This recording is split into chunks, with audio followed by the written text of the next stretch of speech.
Shalom, salam sejahtera. Renungan malam seiman ditulis oleh Dr. Kathleen Wijaya Guntarap dan Pendeta Dr. Jonathan Guntarap. Judul renungan malam ini adalah makanan terbaik. Berfirmanlah Allah, lihatlah aku memberikan kepadamu segala tumbuh-tumbuhan yang berbiji di seluruh bumi dan segala pohon-pohonan yang buahnya berbiji, itulah akan menjadi makananmu. Kejadian 1 ayat 29. Renungan malam seiman pada malam hari ini memasuki huruf yang ke-11 dari akronim celebration, yaitu N atau nutrisi. Makanan merupakan kebutuhan utama dari manusia dan yang Tuhan berikan kepada manusia pertama adalah makanan yang terbaik. Makanan apakah itu?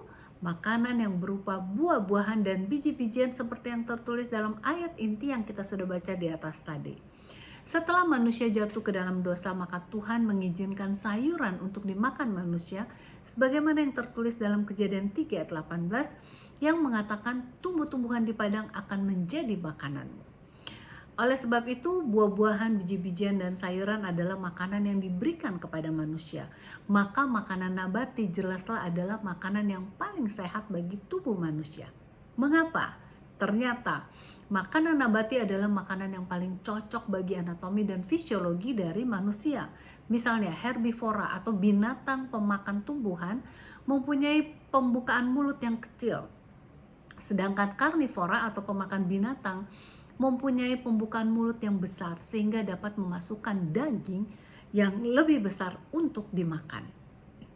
Dr. W.S. Cullen dari Maimonides Hospital, Brooklyn, New York, menunjukkan perbedaan antara gigi herbivora dan karnivora, di mana herbivora mempunyai gigi seri tajam dan permukaan gigi geraham yang rata atau sedikit bergelombang untuk menghancurkan dan menggiling makanan.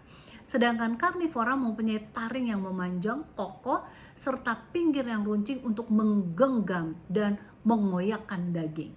Kemudian Dr. Harold Carrington menunjukkan perbedaan dari gerakan rahang antara herbivora dan karnivora, di mana herbivora mempunyai 3 macam gerakan rahang, yaitu vertikal, lateral, serta ke muka dan ke belakang. Sedangkan karnivora hanya mempunyai 1 macam gerakan rahang, yaitu buka tutup saja. Kemudian Dr. G.S. Huntington, penulis buku The Anatomy of the Human Peritoneum and Abdominal Cavity, menyatakan bahwa herbivora mempunyai kapasitas lambung yang lebih besar dengan beberapa bagian yang kompleks serta usus yang panjang. Sedangkan karnivora mempunyai lambung yang sederhana dan usus kecil dan usus besar yang pendek.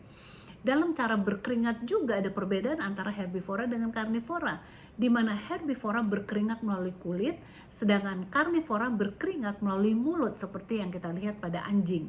Kemudian herbivora ludahnya mengandung enzim tialin, sedangkan karnivora ludahnya sama sekali tidak dapat mencernakan karbohidrat. Dalam cara minum juga ada perbedaan antara herbivora dan karnivora, karena herbivora minum dengan menghisap cairan, sedangkan karnivora minum dengan memakai lidahnya. Nah, setelah meneliti perbedaan herbivora dan karnivora, ternyata manusia sangat mirip dengan herbivora, baik dari pembukaan mulutnya, giginya, gerahangnya, rahang, lambung, cara berkeringat, enzim, dan mulutnya, bahkan sampai cara meminum cairan.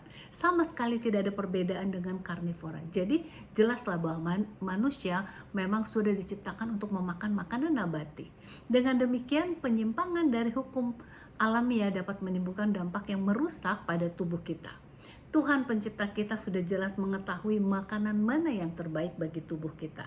Itulah sebabnya marilah kita ikuti rencana Tuhan hingga kita dapat lebih sehat dan lebih memuliakan nama Tuhan. Tuhan Yesus memberkati.